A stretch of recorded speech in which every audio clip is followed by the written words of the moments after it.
राज्याची अर्थव्यवस्था देशातील सर्वात मजबूत आणि गतिशील अर्थव्यवस्था असल्याचं सांगणारा आर्थिक पाहणी अहवाल सभागृहात सादर.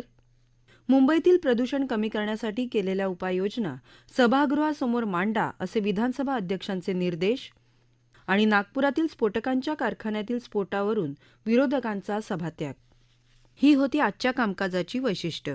राज्याची अर्थव्यवस्था देशातील सर्वात मजबूत आणि गतिशील अर्थव्यवस्था असून कृषी, उद्योग आणि सेवा क्षेत्राची वैविध्यपूर्ण रचना हा तिचा आधार आहे. राज्यात गेल्या काही वर्षात रस्ते, मेट्रो, बंदरं, विमानतळ, औद्योगिक कॉरिडॉर आणि दळणवळण या क्षेत्रातल्या भरीव गुंतवणुकीमुळे पायाभूत सुविधांच्या विकासाला वेग प्राप्त झाल्याचं अहवालात म्हटलं आहे.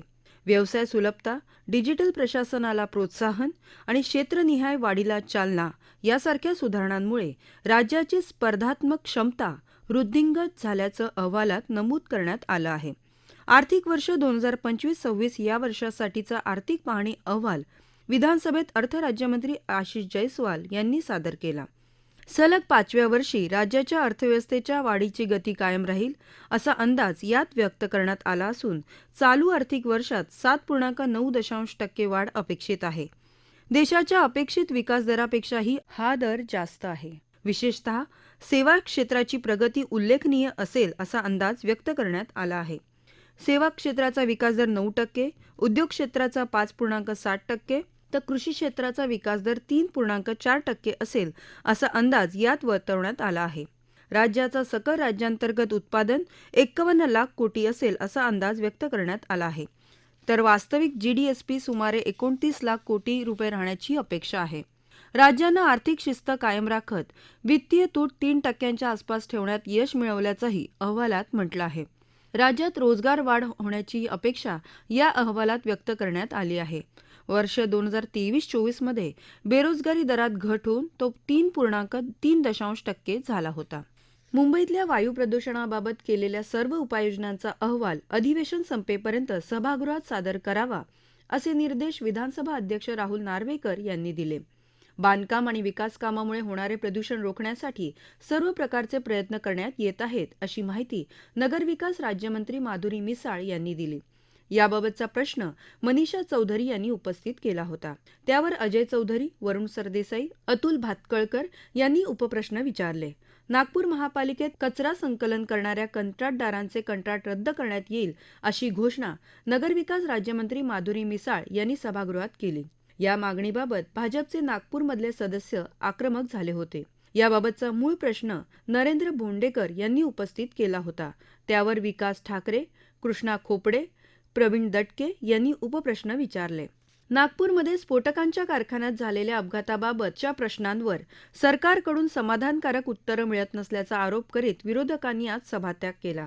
या स्फोट प्रकरणी राज्य सरकारने सदर कंपनी बंद केली असून या प्रकरणात 21 जणांवर गुन्हे दाखल केले आहेत. संबंधित कारखान्याचा मालक तसेच दोषी अधिकाऱ्यांवर कठोर कारवाई केली जाईल अशी माहिती कामगार मंत्री आकाश फुंडकर यांनी विधानसभेत लक्षवेधी सूचनेच्या उत्तरात दिली. यापुढे कामगारांच्या सुरक्षेत त्रुटी आढळल्यास थेट कंपनी बंद करण्याचे अधिकार नवीन कामगार कायद्यान्वये राज्य सरकारला प्राप्त होणार आहेत.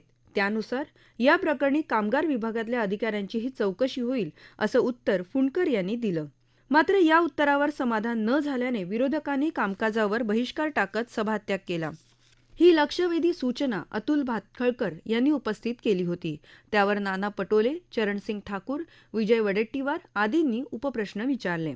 विधानसभेच्या कामकाजात लक्षवेधी सूचनांची संख्या वाढवण्याबाबत आपण अध्यक्षांना असणारे विशेषाधिकार वापरू आणि सर्व गटनेत्यांशी चर्चा करून त्यावर लवकर निर्णय घेऊ असं अध्यक्ष राहुल नार्वेकर यांनी सांगितलं. कामकाज सल्लागार समितीने नियमाप्रमाणे रोज 3 सूचना घेण्याचा निर्णय घेतला असला तरीही सदस्यांना न्याय मिळण्यासाठी काही नियम शिथिल करता येतात असंही ते म्हणाले. या अधिवेशनात आतापर्यंत खूपच कमी लक्षवेधी सूचना घेण्यात आल्या आहेत, त्यामुळे आम्हाला प्रश्न मांडणे शक्य होत नाही अशी तक्रार विक्रम पाचपुते यांनी सभागृहात केली होती. त्यावर गोपीचंद पडळकर यांनी पाठिंबा दिला. लक्षवेधी सूचना जास्त घ्यायला हरकत नाही, मात्र त्या कामकाजाच्या शेवटी घ्याव्यात म्हणजे जास्त सदस्य उपस्थित राहतील असं मत मंत्री चंद्रशेखर बावनकुळे यांनी व्यक्त केलं. नियमाप्रमाणे रोज केवळ 3 लक्षवेधी सूचनाच घेता येतात, त्यामुळे जास्त घेण्यासाठी नियमात बदल करावा लागेल, अशी सूचना भास्कर जाधव यांनी यावेळी केली होती. मुंबई महापालिकेत गेल्या 4 वर्षात प्रशासकांच्या कारकिर्दीत झालेल्या कथित भ्रष्टाचारासंदर्भात विधानसभा अध्यक्ष राहुल नार्वेकर यांच्या दालनात बैठक होणार आहे. मुंबईतल्या अनेक कामांमध्ये गेल्या 4 वर्षांपासून प्रशासकांच्या कारकिर्दीत प्रचंड भ्रष्टाचार झाला असून त्याची विशेष चौकशी समिती नेमून चौकशी करा, अशी जोरदार मागणी दोन्ही बाजूच्या सदस्यांनी केली. त्यावर याबाबत राज्यमंत्री माधुरी मिसाळ यांनी दिलेल्या उत्तरानं सदस्यांचं समाधान न झाल्यानं अखेर याविषयी आपल्या दालनात यावर बैठक घेतली जाईल, असं विधानसभा अध्यक्ष राहुल नार्वेकर यांनी जाहीर केलं. मुंबईतील ई-वॉर्डच्या इमारत बांधकामात गैरव्यवहार झाल्याचा प्रश्न रईस शेख यांनी उपस्थित केला होता. त्यावर योगेश सागर, अमित साटम यांनी उपप्रश्न विचारले. समालोचन लिहीपर्यंत सभागृहाचे कामकाज सुरू होते. अंबाजोगाईचं स्वामी रामानंद तीर्थ ग्रामीण शासकीय वैद्यकीय महाविद्यालय आणि रुग्णालय सर्वोत्तम करण्याची वैद्यकीय शिक्षण मंत्र्यांची ग्वाही. 2025 मध्ये प्रधानमंत्री आवास योजनेअंतर्गत राज्यातील 28,24,386 घरांना मान्यता दिल्याचं ग्रामविकास मंत्री जयकुमार गोरे यांचं निवेदन. सिकल सेल मुक्त महाराष्ट्र अभियानाला वेग. 59,62,000ची तपासणी पूर्ण झाल्याचं आरोग्यमंत्र्यांचं निवेदन. अंगणवाडीतील बालकांना दिल्या जाणाऱ्या THR आहारात सुधारणा करण्यासाठी प्रयत्न करण्याचं महिला आणि बालविकास मंत्री अदिती तटकरे यांचं आश्वासन. ही होती विधान परिषदेच्या आजच्या कामकाजाची ठळक वैशिष्ट्य. बीड जिल्ह्याच्या अंबाजोगाई येथील स्वामी रामानंद तीर्थ ग्रामीण शासकीय वैद्यकीय महाविद्यालय आणि रुग्णालय सर्वोत्तम करण्यासाठी राज्य सरकार कटिबद्ध आहे. रुग्णालयात कॅथ लॅब सार्वजनिक खासगी तत्वावर चालवण्यात येणार असून पूर्णवेळ हृदयरोग तज्ज्ञ नेमण्यात येईल. तसेच कर्करोग, न्यूरोसर्जरी या सर्व आजारांवरील उपचारांची सुविधाही देण्यात येईल, असं आश्वासन वैद्यकीय शिक्षण मंत्री हसन मुश्रीफ यांनी दिले. सदस्य विक्रम काळे यांनी अर्धा तास चर्चेच्या सूचनेच्या माध्यमातून ही समस्या मांडली. बीड जिल्ह्यात 1100 खाटांचे रुग्णालय हा दिवंगत पालकमंत्री अजित पवार यांचा ड्रीम प्रोजेक्ट होता. तो उभारण्याचा प्रयत्न असल्याचं मुश्रीफ म्हणाले. रुग्णालयाच्या आसपास अतिक्रमण हटवणे, संरक्षक भिंत उभारणे यासाठी निधी उपलब्ध करून देण्यात आला असून येत्या 6 महिन्यात ही कामे पूर्ण होतील, असं त्यांनी सांगितलं. देशात प्रत्येक कुटुंबाला घर उपलब्ध व्हावं हा प्रधानमंत्री नरेंद्र मोदी यांचा महत्वाकांक्षी उपक्रम आहे. प्रधानमंत्री आवास योजनेअंतर्गत देशात एकही कुटुंब घराविना राहू नये या उद्देशाने केंद्र सरकारने महत्वाकांक्षी कार्यक्रम राबवला आहे. या योजनेची प्रभावी अंमलबजावणी होत असून गेल्या वर्षी राज्यात जवळपास 4 लाख घरकुलांचे बांधकाम पूर्ण करण्यात आलं असल्याची माहिती ग्रामविकास मंत्री जयकुमार गोरे यांनी दिली. याबाबत सदस्य अमोल मिटकरी यांनी प्रश्न उपस्थित केला होता. गेल्या वर्षी राज्यातील 28,24,386 घरांना मान्यता देण्यात आली. ही देशाच्या इतिहासातील घरकुलांची सर्वात मोठी मंजुरी आहे, असं गोरे यांनी सांगितलं. गेल्या एका वर्षात राज्यात 3,95,222 घरकुलांचं बांधकाम पूर्ण झालं असून हा एक विक्रम आहे. सध्या 23,92,242 घरकुले प्रगतीपथावर आहेत. सिकल सेल या अनुवांशिक आजाराविरुद्धच्या अभियानाला वेग देण्यात आला असून आतापर्यंत 59 लाखाहून अधिक नागरिकांची तपासणी पूर्ण करण्यात आली आहे. उर्वरित तपासणी 15 मार्चपर्यंत पूर्ण करण्याचे उद्दिष्ट असल्याची माहिती सार्वजनिक आरोग्य आणि कुटुंब कल्याण मंत्री प्रकाश आंबेडकर यांनी दिली. उमा खापरे यांनी उपस्थित केलेल्या प्रश्नाला उत्तर देताना ते म्हणाले की अरुणोदय अभियानाअंतर्गत 15 जानेवारी 2026 पासून सुरू झालेल्या मोहिमेत 0 ते 40 वयोगटातील 73,84,000 व्यक्तींची तपासणी करण्याचे लक्ष्य ठेवण्यात आले आहे. त्यापैकी 59,62,000 व्यक्तींची तपासणी पूर्ण झाली असून त्यात 1,714 सिकलसेल रुग्ण आणि 28,398 सिकलसेल वाहक आढळले आहेत. सिकलसेल रुग्णांना लाल कार्ड, वाहकांना पिवळं कार्ड आणि सामान्य व्यक्तींना पांढरं कार्ड देण्याची योजना राबवण्यात आली आहे. लाल कार्ड धारकांनी लाल किंवा पिवळे कार्ड धारक व्यक्तींशी विवाह करू नये यासाठी जनजागृतीही करण्यात येत असल्याचं आंबेडकर यांनी सांगितलं. अंगणवाडीतील बालकांना दिल्या जाणाऱ्या THR टेक होम रेशन पोषण आहाराच्या गुणवत्तेत आणि चवीत सुधारणा करण्यासाठी महिला आणि बालविकास विभाग प्रयत्नशील असून कुपोषणाचे प्रमाण आणखी कमी करण्यावर शासनाचा भर आहे, अशी माहिती मंत्री आदित्य तटकरे यांनी दिली.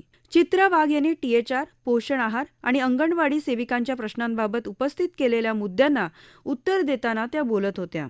केंद्र सरकारच्या मार्गदर्शक सूचनांनुसार THR आता मायक्रो न्यूट्रिएंट फोर्टिफाईड प्रीमिक्स स्वरूपात देण्यात येतो. त्यामध्ये प्रथिनं, आणि विविध जीवनसत्वांचं निश्चित प्रमाण ठेवण्याचे निकष आहेत, असं तटकरे यांनी सांगितलं. बालकांना हा आहार सहज खाता यावा यासाठी पाककृतींमध्ये आवश्यक ते बदल करण्याचे काम मागील 1.5-2 महिन्यांपासून सुरू आहे. पोषण मूल्य कमी न करता तो अधिक चविष्ट कसा होईल यासाठी प्रयत्न केले जात आहेत, असे तटकरे यांनी सांगितलं.